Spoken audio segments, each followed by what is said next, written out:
warahmatullahi wabarakatuh. Nama saya Muhammad Ilham Hanafi, NIM 19083080509 dari jurusan Bahasa dan Sastra Arab semester 3 kelas A.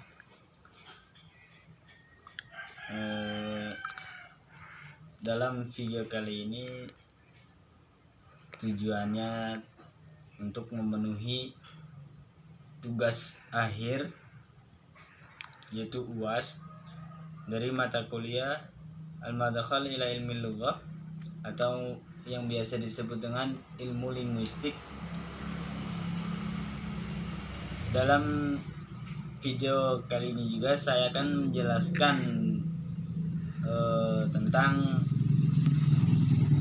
fonetik.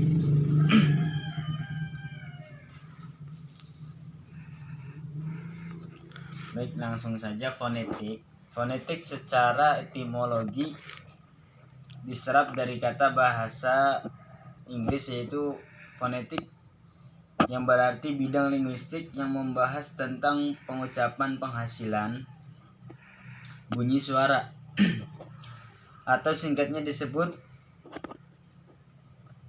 sistem bunyi suatu bahasa. Dalam literatur berbahasa Arab, fonetik disebut dengan fonetik. Sebagai hasil serapan dari bahasa Inggris, juga dalam banyak hal kata fonetik diterjemahkan dengan ilmu aswat.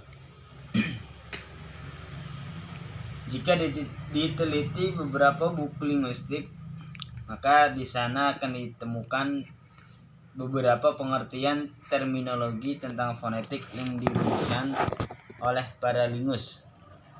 Namun sejauh pengamatan penulis, antara satu rumusan dengan rumusan yang lain terlihat hampir tidak menunjukkan perbedaan yang signifikan. Krida Laksana misalnya mendefinisikan fonetik sebagai ilmu yang menyelidiki penghasilan penyampaian dari penerimaan bunyi bahasa. Samsuri menyebutkan fonetik adalah suatu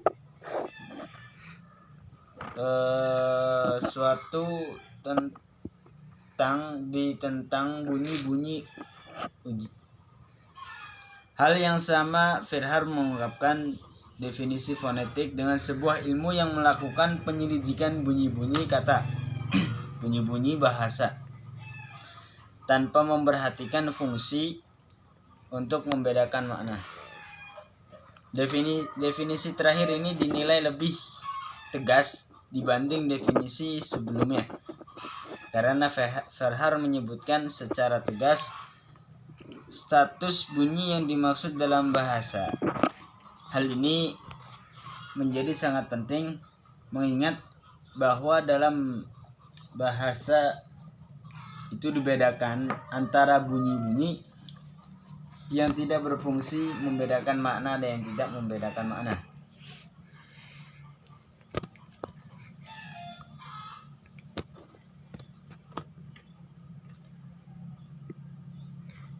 Dengan demikian, fonetik atau fonetika adalah bagian ilmu dalam linguistik yang mempelajari bunyi yang diproduksi oleh manusia. Secara historis, ilmu fonetika pertama kali dipelajari sekitar abad ke-5 sebelum Masehi di India kuna oleh Panini, sang resi yang mempelajari bahasa Sanskerta. Semua aksara yang berdasarkan aksara India sampai sekarang masih menggunakan klasifikasi Panini ini, termasuk beberapa aksara Nusantara. Dalam studi berbahasa Arab, ulama yang sangat terkenal dengan konsentrasinya terhadap ilmu aswat sejak awal adalah Al-Khalil bin Ahmad Al-Faradi, wafat pada tahun 175 Hijriah. Al-Khalil berhasil menyusun kamus yang diberi judul Al-Ain yang membahas tentang aswatul lughatil arabiyyah. Al-Khalil melihat bahwa huruf yang paling awal dalam struktur artikulasi bahasa Arab adalah huruf U. Kenapa? Karena itu Al-Khalil menyusun abjad bahasa Arab yang dimulai dengan huruf U. Dan karena itu juga ia membuat judul kamusnya itu dengan makna al-ain.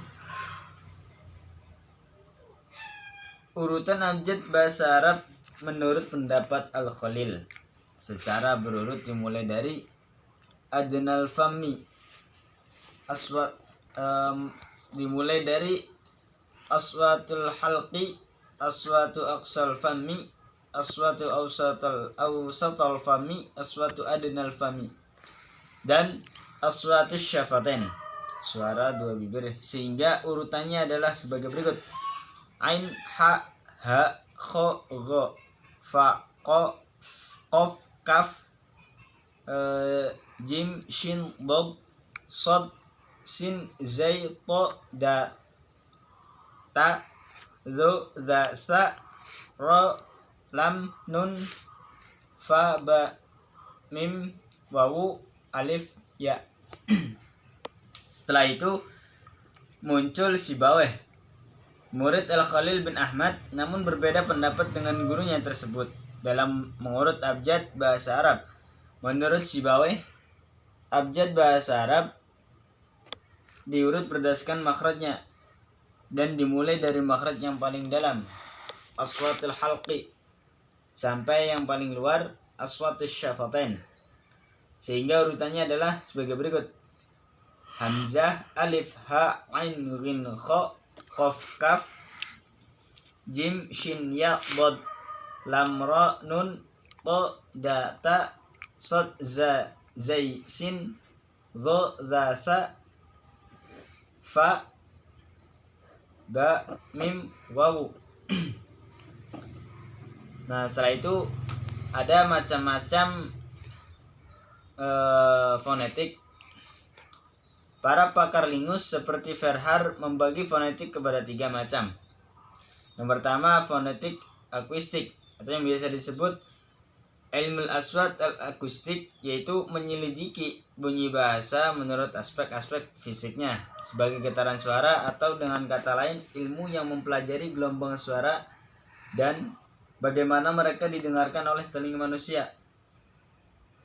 Yang kedua, fonetik auditoris, yaitu menyelidiki cara penerimaan bunyi-bunyi bahasa oleh telinga sebagai persepsi bahasa, atau dengan kata lain suatu ilmu yang mempelajari persepsi bunyi dan terutama bagaimana otak mengolah data yang masuk sebagai suara.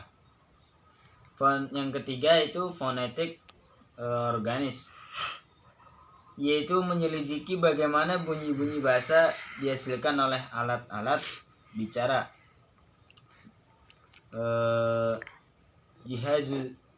jihazun nutqi, atau dengan kata lain ilmu yang mempelajari posisi dan gerakan bibir, lidah, dan organ-organ manusia lainnya yang memproduksi suara atau bunyi bahasa. Ditinjau dari aspek disiplin ilmu yang berkaitan dengan ketiga macam fonetik di atas tadi, yang barusan tadi saya sebutkan, dapat dikatakan sebagai berikut. Yang pertama, fonetik akustik sebagian besar termasuk dalam kajian ilmu fisika karena menyangkut fungsi udara dalam menghasilkan bunyi bahasa. Oleh karena itu, fonetik akustik juga ilmu interdisipliner antara linguistik dan fisika.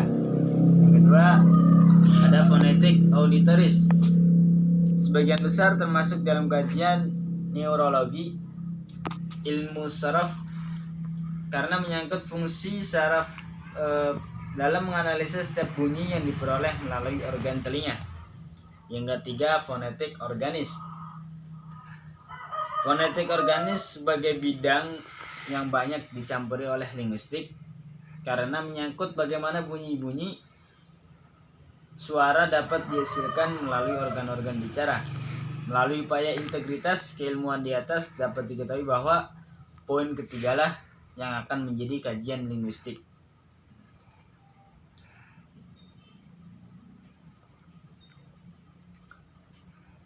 Proses artikulasi bunyi bahasa. Memperhatikan makna fonetik di atas dapat diketahui bahwa bunyi yang menjadi kajiannya adalah bunyi bahasa yang dihasilkan melalui alat-alat bicara. Sementara bunyi gendang misalnya tidak menjadi kajian karena ia tidak dihasilkan melalui organ of speech. Kri Dalaksana menyebutkan bunyi bahasa adalah satuan bunyi yang dihasilkan oleh alat ucap dan diamati dalam fonetik sebagai fon atau dalam fonologi sebagai fonem. Pertanyaannya kemudian, bagaimana bunyi bahasa itu bisa dihasilkan? Bunyi bahasa bisa dihasilkan melalui kerjasama antara udara dari paru-paru dan alat-alat bicara yang disebut dengan artikulator. Marsono menyebutkan udara paru-paru adalah sumber energi utama dalam terjadinya bunyi bahasa pada saat bernafas. Udara yang dihembuskan itu kemudian menjadi hambatan di berbagai tempat alat bicara dengan berbagai cara, sehingga terjadilah bunyi bahasa. Tempat atau alat bicara yang dilewatinya antara lain batang tenggorokan, pangkal tenggorokan, kerongkongan, rongga mulut, rongga hidung atau rongga hidung. Bersamaan dengan alat yang lain, pada waktu udara mengalir keluar, pita suara dalam keadaan terbuka. Dengan demikian, faktor utama dan pertama terjadinya bunyi bahasa adalah keluarnya udara dari paru-paru. Sementara faktor kedua adalah pita suara, dan yang ketiga berfungsinya alat-alat bicara dalam menahan udara yang keluar. Untuk melihat fungsi organ-organ bicara dalam menghasilkan bunyi-bunyi suara, berikut ada gambar. Untuk memahami berikut ini ada gambar, ini contohnya seperti ini ya, bisa kita lihat. Nah, situ disebutkan untuk memahami maksud gambar di atas, selanjutnya akan dijelaskan poin-poinnya sebagai berikut. Yang nomor 1 itu pada gambar kepala, bibir, asyafah, yang kedua itu gigi, yang ketiga pangkal gigi, yang keempat langit-langit keras, yang kelima langit-langit lunak, yang keenam anak TK, yang ketujuh daun lidah, yang ke-8 tengah lidah, yang ke-9 pangkal lidah, yang ke-10 rongga kerongkongan, yang ke-11 pangkal kerongkongan, pangkal tenggorokan, yang ke-12 pita suara, yang ke-13 ujung lidah, ke-14 pangkal tenggorokan, 15 batang tenggorokan. Seperti telah disinggung sebelumnya bahwa semua organ of speech atau jabazun nutqi, alat-alat bicara tersebut di atas sangat menentukan dalam menghasilkan bunyi bahasa. Namun demikian, sebelum organ-organ tersebut kerja, peran arus udara dari paru-paru sangat signifikan. Bahkan bunyi tidak akan muncul tanpa ada arus udara. Samsuri mengklarifikasikan bunyi bahasa sebagai hasil dari proses kerjasama antara hembusan udara dengan alat-alat bicara sebagai artikulator kepada dua macam. Yang pertama bunyi vokoid, yaitu bunyi yang dihasilkan melalui hembusan udara dari paru-paru tanpa mendapatkan hambatan artikulator. Bunyi ini disebut juga dengan vokal, seperti bunyi a, i, u, e, o. Dalam bahasa Arab diistilahkan dengan aswaid, yaitu syakal atau harakat pendek, yaitu fathah, kasrah, dhammah. Dengan demikian tidak ada vokal o dan e dalam berbahasa Arab. Vokoid, aswaid. Dalam bahasa Arab itu ada dua. Vokoid harakat pendek, yaitu a, i, dan u. Vokoid atau harakat panjang, yaitu i, a, i, dan u. Ketiga bentuk vokoid panjang ini sering disebut dengan al-huruful maddah, yaitu bunyi yang ketika mengucapkannya lebih lama atau lebih panjang, atau disebut juga dengan al-harakatis tawilah. Nah, terus yang kedua itu ada bunyi kontoid. Bunyi kontoid yang dalam bahasa Arab disebut dengan as-shawamit, yaitu bunyi yang dihasilkan melalui hembusan udara dari paru-paru dan mendapat hambatan dari alat-alat bicara. Bunyi ini disebut juga dengan bunyi konsonan. Bunyi konsonan as-shawamit dalam bahasa Arab terdiri dari 28 bunyi. Saya tidak akan menyebutkannya semua, paling beberapa aja dari 28 tersebut.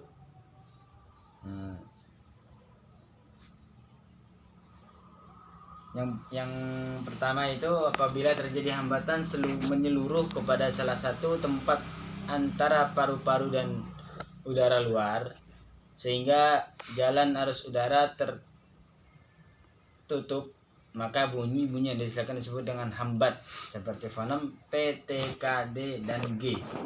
Dalam bahasa Arab, fonem seperti fonem Qaf, To, Dod, Da, Ta, dan Kaf. Ya. Terus ada vokal al-harakat as-sha'id dan konsonan as-shamit. Berdasarkan ada tidaknya rintangan terhadap arus udara dalam saluran udara, bunyi bahasa dapat dibedakan menjadi dua kelompok, yaitu vokal harakat atau as-shamit. Vokal adalah bunyi yang dihasilkan dengan getaran pita suara dan tanpa penyempitan dalam saluran suara di atas glotis, atau dengan kata lain bunyi bahasa yang arus udaranya tidak mengalami rintangan dan kualitasnya yang ditentukan oleh 3 faktor: tinggi rendahnya posisi lidah, bagian lidah yang dinaikkan, dan bentuk bibir pada pembentukan vokal tersebut. Nah, yang kedua itu konsonan. Konsonan as-shamit adalah bunyi bahasa yang dihasilkan dengan menghambat aliran udara pada salah satu tempat di saluran suara di atas glotis. Dalam ungkapan lain dapat disebut sebagai bunyi bahasa yang terjadi karena udara yang keluar dari paru-paru mendapat hambatan atau rintangan.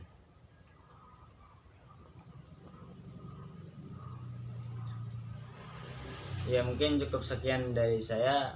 Mohon maaf bila mana ada kekurangan dan terjadi banyak sekali kesalahan. Mohon maaf. Cuman ini yang bisa saya sampaikan.